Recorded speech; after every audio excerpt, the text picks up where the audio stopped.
Come back to Morning Express. It's time for the political point. Now, this morning, the Orange Democratic Party will kick off its retreat in Naivasha.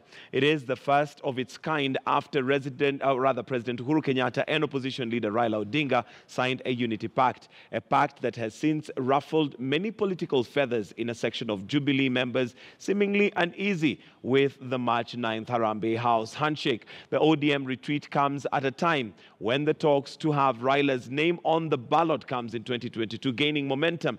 ANC and Ford Kenya appear to be on a merger path. Where do we go after the handshake? Welcome to the political point. And this morning, I am joined by Samson Cherargei, Honorable Samson Cherargei, who's a senator for Nandi County. Thank you for joining us, sir. Asante, sir. And of course, a lot, excuse me, a lot has been happening between March 9th and now, politically speaking, after the handshake. But one thing we must admit is that after Uhuru Kenyatta and Raila Odinga shook hands, there seemed to be a certain calm that overshadowed the country. However, that seems now to be changing. Your thoughts on that?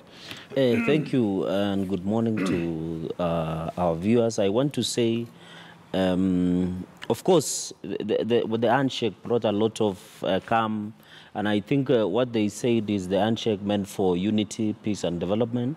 And I think barely you could see the mood at the 50th Devolution Conference in Kakamega and even in Kisumu, that even I saw in some of your media stations that you are saying even the tourism sector has received a boost after the handshake, which is very important. And as leadership of Jubilee, we did welcome that handshake only based on peace, unity, and development. But if it starts taking another angle, as some of us personally have been very cautious on the way the handshake is taking shape after what was meant to be, because the president has formed the 14-member technical team that will give us the roadmap.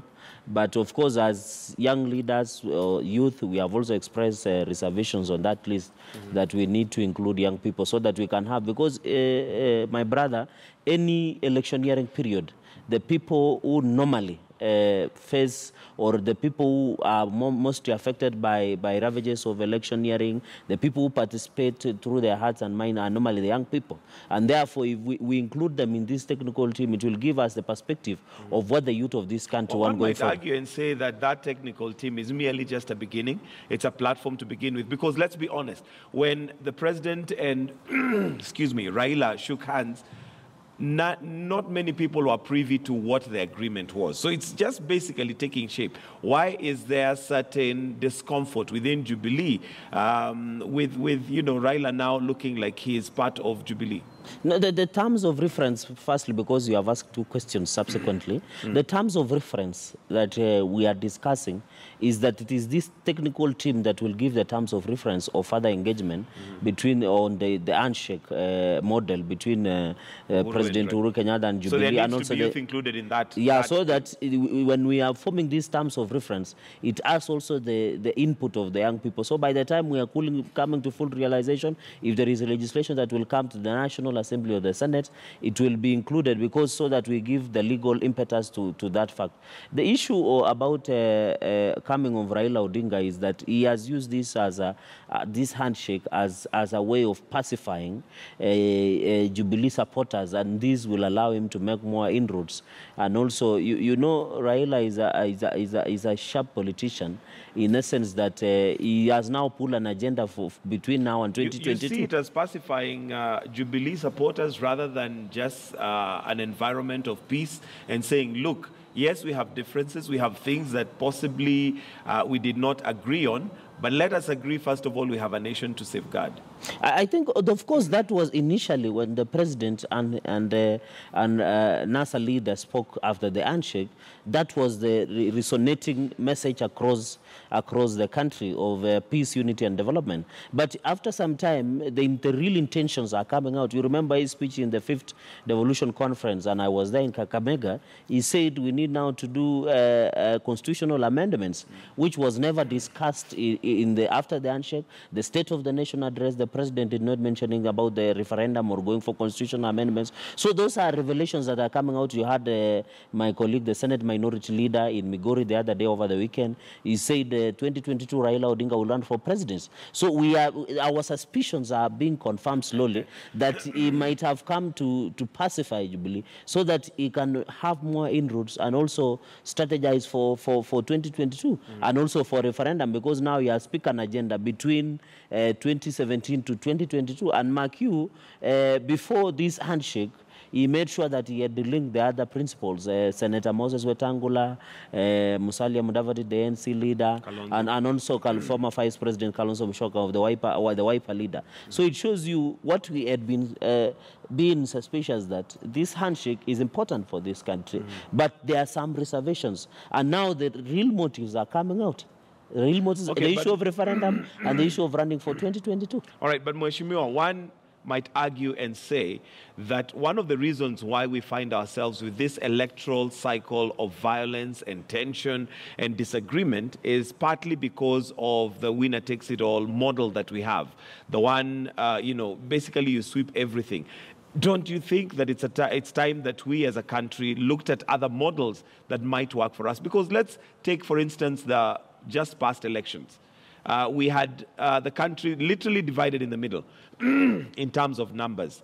But to have now the opposition be told that even despite the numbers, well, you have no say in government, don't you think that's something that needs to be discussed? I agree. And at one time, the Deputy President did ask the question that when this came just before the promulgation of this constitution, that where is a person who gets 5 million like Raila to 6 million votes go? That now you can't contest for member of parliament, either for National Assembly or the Senate. You can't contest for governor. You can't contest for women rep position or even an MCA. So I agree those are valid questions. But if the essence of democracy is that the majority have their way, the minority have their say, there is no day that we will be able to sit down and say we can accommodate everybody, because it means if everybody will be in government, we will not have any opposition that will do the checks and balances of the day's government. Therefore, I agree, but the motive that is being come of constitutional amendments, the referendum, of increasing elongating the executive table, where now we're having, let us have a ceremonial president.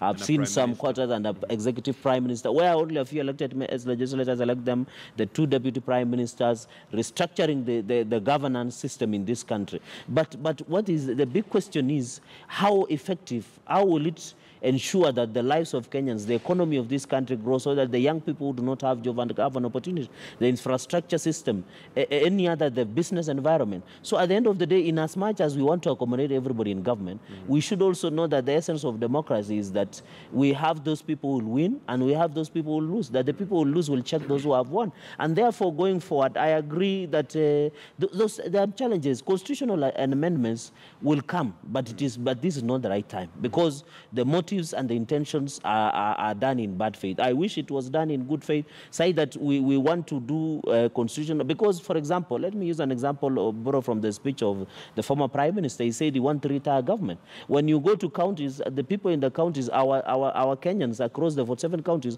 want in fact from the county headquarters so that they can be devolved further to the lowest to the villages. But the proposal of 3-tier government is you go back to the regional, where if, for example, where I come from, Nandi County, it is no longer from Kapsabet, you now come to Nakuru. And yet the people there are saying, let us come to the lowest level possible. So those are some of the issues that we need to discuss. But I agree, in going the future, let us even, it's only, I think, 17 years since we have this promulgated this constitution. Let us give this constitution to grow, so that by the time we are going to the constitutional amendments, by the time we are going for referendum to amend this constitution, we have agreed in total. And finally, what is the question? That is the big point. All right, the question is not about expanding executive. The question is about not watering the gains of devolution by increasing a 3-tier government. Do you agree that we have a problem with the current way things are run by having winner takes it all? Do you agree that there's a problem there? I agree there is a problem. So what do you propose as a solution to solve that? Because if not an expanded executive where you have a prime minister, then what is your proposal? No, I think I agree with with you that the biggest challenge, and everybody can agree with this, is having somebody who has contested for presidency, gotten even more than 5 million votes, and then you are telling that person you can either be in Senate or in National Assembly or even in County Assembly. The big question is that we should allow somebody who has run for presidency to also run for another seat, the way it was before in the Constitution. But you know, my brother, the fact that some of these issues can be done through ordinary legislations, even in the Parliament, either in the National Assembly and the Senate. So all these things can be done within the legal framework or within the institutions that we have. We don't necessarily need to go to a referendum, and therefore one of the biggest issues is to ensure that does not mean that we go for referendum to change the executive structure. That means that we only ensure that somebody who runs for president can run for member of parliament, either for the National Assembly and the Senate or the women representative. And that does not mean we go and change and introduce the executive prime minister. Because if we introduce now the executive prime minister and even the ceremonial president, even the 2 deputy prime ministers, it means in the context, that person again will contest and lose. Because I can imagine if we have that model structure, the person who has won the president will basically be the person who will influence, will be from the same coalition who will influence the person who will become the executive prime minister. So the same person will still lose. So the issue is we need to accommodate everybody, but we need to ensure that we don't water the gains of democracy by making sure everybody is in the government, or by making sure everybody is comfortable, say that the checks and balances within the government structure or any institutions cannot be done. All right. What do you say to those who possibly feel that Raila getting close to Uhuru Kenyatta is causing jitters in Jubilee simply because that puts Ruto at a point where he's not quite, he's destabilized? I think some of us said we have reservations because the real motives, and I want to repeat again, is not even about peace, unity, and development. From the side of the real motive? The real motive is now laying ground for 2022, and we saw on weekend his closest confidant, the senator of James Orengo. Siaya, James Orengo. Number two, his real motive has been refilled by saying we need to go for referendum. He said that in the 5th Devolution Conference. He has now said he was in some homecoming in Migori. He has insisted that we need to go for referendum. So the real intentions of Raila Odinga's side was the handshake, but we are aware the real intention of the presidency, or President Uhuru Kenyatta, was for peace, unity, and development, and to see where the manifesto of NASA, they had some similarities, because these manifestos of Jubilee and NASA wanted to serve Kenyans, and therefore President wanted to include some of the areas where they can partner without necessarily watering down but you can see, and I can predict this, is that after this intention of laying ground now for his presidential ambition of 2022, now that he doesn't have a political debt to either Senator Wetangula, to Musalia Mudavadi, or Stephen Kalonzo Musyoka, number two, the issue of referendum, I might see that this handshake changing even into introduction of a Nusu Mkate government, where Raila Odinga will demand that he be given some part of the cabinet secretaries or even some part of the government, the way 2007-2008 was done. And therefore, that is why some of us, we support the handshake for peace, unity, and development, but the way the real motives are coming now is perfectly, as we have put it, to undermine or distort the plans for Ruto's presidency, for Ruto's presidency in 2022. Okay. And that is why some of us have expressed reservations going forward and even now, but we are waiting this technical report. But if the sidelines, the discussions we are having on sidelines that the laying of ground of 2022 or increasing referendum, then we are now confirming our suspicions about his intentions of having and what would be wrong even if Raila Odinga now came into the camp, and you say democracy is about numbers, and the numbers were there for him to go for president? What would be wrong with that? No, I don't.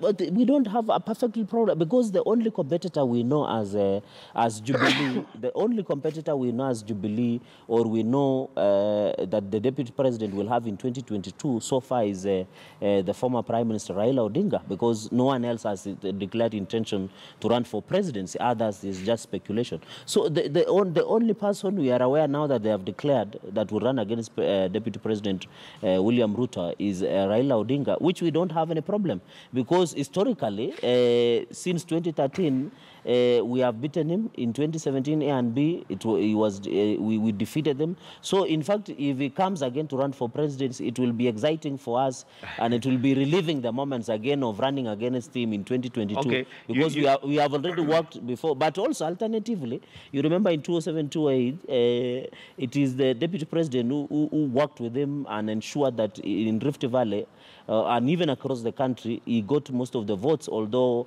there is a lot of it was a disputed presidential election. He can also return that favor because he always has a political debt of 2007 where we supported him to the last man standing. Now, well, you say there is nobody else who has declared, but we also see that within Jubilee, we have the KANU chair, Gideon Moi, who has also expressed interest in going for 2022. And that also seems to be causing a bit of jitters within. He has not declared. I think it is a KANU MP from Baringo, Honorable Kamket, who said somewhere in Nandi when he was a place called Kurgu over the Sunday, and I saw through the media station that as KANU, they will be presenting a candidate, and their candidate is Baringo Senator Gideon Moi.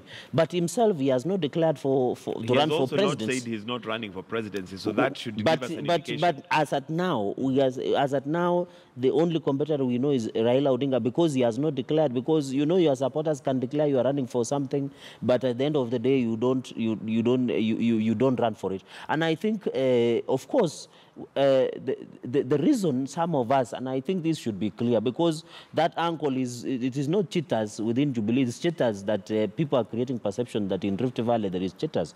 One thing, the reason... How can you say there's no jitters yet? During the funeral of the Honorable Member of Parliament, there was evidently, supporters of Ruto and those of Gideon Moi coming out to make it very clear that we have a race here. No, of course, what everybody said is that since Baringo Senator and William Ruto come from the same region, is that as brothers, and in leadership, you want to lead, you must allow others to lead. I think most of the legislators said they allow His Excellency the Deputy President, because he's now heartbeat from president. Let's allow him to run, and even in future, we can give you the support that you need to run for presidency. And I think going forward, and I think the reason, that is why now there is no cheaters, because if you talk about Deputy President William Ruto, he has unmatched. And the reason some of us are supporting his presidency is twofold. One is that is not because he comes from Rift Valley, because he has that ability, he has that presidential material that he can run. And by the way, McHugh, now that he's the Deputy President for the second term, the Big Four, which is the President's legacy, will be the springboard for him for 2022. It will be bang out of the scorecard. And the reason some of us are supporting him is not because he comes from my region or he comes from North Rift Valley. It is because he has the ability to do so. And if anybody else will declare to run for presidency, it is that democratic right. But at the end of the day, it is who will be able to marshal the necessary support going forward. And finally, even in Baringo County itself, 90% of elected leaders come from Jubilee. And in fact, the reason people voted for Jubilee, if you realize the person who pushed to disband URP and TNA and other parties within the country to form one unifying party, Jubilee, was none other than the president and His Excellency the deputy president, which put the party leader and the deputy party leader. And we know in 2022, going to forward in 2021, 2022, of course, the His Excellency the president, who will be the party leader, will hand over now the reins of leadership for even at the level of party to the deputy president, and even the support going forward. So despite what the legislators talked in the funeral of the Red Baringo South, Grace Kipchoim, who was also a Jubilee member of Parliament, is that they were expressing the support and showing the intentions that we're having at the grassroots level in Rift Valley and even across the country. And I think you saw all legislators who talk were not from Rift Valley alone. They came even from the rest of the country. Right. And therefore shows that as you have said, and even political bandits have seen here, even you have been hosting them, has already insisted the deputy president is ahead of the rest. is ahead of the pack. Well, that remains debatable, and one day in politics is a long time, so we'll wait and see. But we need to wind up shortly. But your view, and what do you see as the possible structure that needs to be in place to reinforce the handshake? You've mentioned that, yes, the handshake for you is a good thing for peace and unity, but not for constitutional amendment as per what ODM have suggested so far. So what do you see as a possible structure that would be beneficial to you and the country as what should be the way forward? I think the way forward, if that technical team will come with good proposals, some of those proposals we agree that they may need legislation backing. That What are good proposals for this the country? good proposals we know some of the things that are pending. For instance, is electoral malpractice. We've got the issue of inclusivity. We've got all those issues that are pending, and we seem to sweep them under the carpet and say that we have an agreement. But come 2022, we are likely to face the same things if we don't face them now. I agree with you that electoral reforms, the issue of inclusivity, the issue of having the face of Kenya in the government, the issue of corruption, which the president talked about passionately, even both in the national government and even the counties. And he has talked about it before. I mean, even in his first term, he said that heads are going to roll in his office. We are still waiting for it. But let us give, because he has insisted, you know, if you have to fight corruption, the corruption you are fighting for has been with us for the last 50 years. So even they say corruption fights back and even more harder. And I want to agree that what we would want to see in the technical report, or even these 14 technical, we would like to see the issue of inclusivity, especially not even among the ethnic diversity in this country, even the ages, so that we see more young people, so that young people do not see the reason as to why they engage in election violence. Of course, I know IEBC in limbo now. We'd want to see election reform so that we protect the electoral process integrity, so that in future, even if I go with contest with you and I win or you win, I will graciously accept. We'd want also to see the equity and equality in terms of development, and I think that is what is very important, so that even in NASA areas, the government can still work on projects as the same as where it is perceived as Jubilee zones. And therefore, finally, we'd want to see also that we come up with legislations that will protect the institutions or independent institutions that we have in this country, so that even the EACC, for example, the EACC, we have the necessary legal mechanism, but we don't have that necessary goodwill to fight corruption, both in the national level and the county level. So I think going forward, we would want to, that technical report is that those are some of the proposals that they will give us, and therefore, as even the parliament going forward, those proposals will review them, and even through the State of the Nation address, the president insisted that after this report, he will submit the necessary proposals to the parliament, so that if it needs necessary legislation will support. But if you had the president's State of the Nation, he didn't include the referendum, because we don't need referendum now. If we go for referendum and politicking, it will mean the big four will be hard to implement. The president will not, because if we go for referendum, we'll take another 2 years going fighting around people of yes or no, and then by the time we are coming back to settle, it's almost 2022, and therefore it will be hard for the president to implement the big four. So we don't need distraction like referendum, so that it allows the president big four. Finally, before I forget, is that going forward, if you see the president, he has, even in his speech in Kakamega during the 5th Devolution Conference, he talked about good intergovernmental relationship, because the Big Four needs the blessings across the 47 counties. You remember, for example, let us just use one example, is the universal health care. The health care or health has been devolved to the counties. So you need that good intergovernmental relationship between the counties and the national government, so that to allow the Big Four agenda to be implemented, because part of those Big Four agenda, most of them have been devolved function. And I think going forward, that is what the legacy of the president is building up. And I think other issues that are being raised in sidelines shows the motives of why they came for the answer. Honorable Cherargei, will have to wind it up right there because of time. Thank you very much for joining us this morning on Political Point. And, well, giving us your view. And, well, we're going to take a short break right here on Morning Express. Today is Tuesday, so we are going to be looking at your money not too long from now. And today we'll be looking at myths and truths of doing business. We'll also be looking at case studies and talking to a businessman who's also plunged into business and agribusiness for that matter. And that's what we're going to be discussing right here on Your Money. For now, we take that break and we take a look at the weather.